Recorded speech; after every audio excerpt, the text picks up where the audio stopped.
Magandang araw Pilipinas! Para sa ating pangunahing balita ngayong araw, lumabas ang isang kontrobersyal na bayag mula kay Mix Nograles matapos umano itong matakot sa pagbabanta ni dating Pangulong Rodrigo Duterte o FPRRD.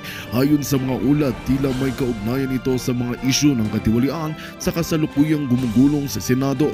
Sa kabila ng pagbabanta, binigyan diin ni Senador Robin Padilla ng kanyang paghanga sa katapangan ni Senador Jimmy Bondoc na nagbunyag ng umunay katiwalian sa loob ng Senado. Ayon kay Padilla, hindi biro ang maglabas ng impormasyon lalo na't maraming matataas na opisyal ang maaring madawit. Sa isang panayam ni Biggs Nograles, ipinahayag niya ang kanyang pagkabahala sa posibleng epekto ng mga sinabi ni dating Pangulong Rodrigo Duterte. Ayon kay Nograles, nagiging masalimuot ang kalakaran sa loob ng Senado at maaring magkaroon ito ng malalim na implikasyon sa kanyang karera sa politika.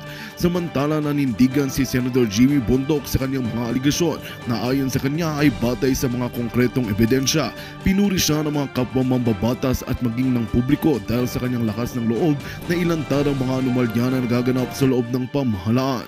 Sa kabila ng mga papuri, maring tinanggi ng ilang senador na ang mga paratang ni Bondoc at sinasabing walang basihan ang mga ito. Ayon sa kanila, ang mga ibinunyag ng senador ay isang lamang political move upang sirain ang imahe ng ilang mga kasamahan sa Senado. Gayunpaman, nagpahayag ng suporta si Robin Padilla sa mga hakbang ni Bondoc. Ayon kay Padilla, kailangang maging bukas ang pamahalaan sa mga imbestigasyon at handa siyang suportahan ang anumang hakbang upang mapatibay ang integridad ng institusyon.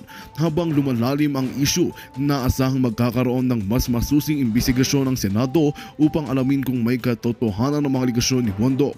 Ang mga mamamayan naman ay inaabangan kung ano ang magiging tugon ng mga mambabatas na sangkot sa usapong ito. At yan nga ang mga balitang ating abangan ngayong araw. Para sa mas marami pang makabuluhang balita at napapanahong impormasyon, huwag kalimutang mag-subscribe sa Pinas Balita. Sama-sama nating subaybayan ang mga susunod na isyu at maging bahagi ng pagbabago sa ating bayan.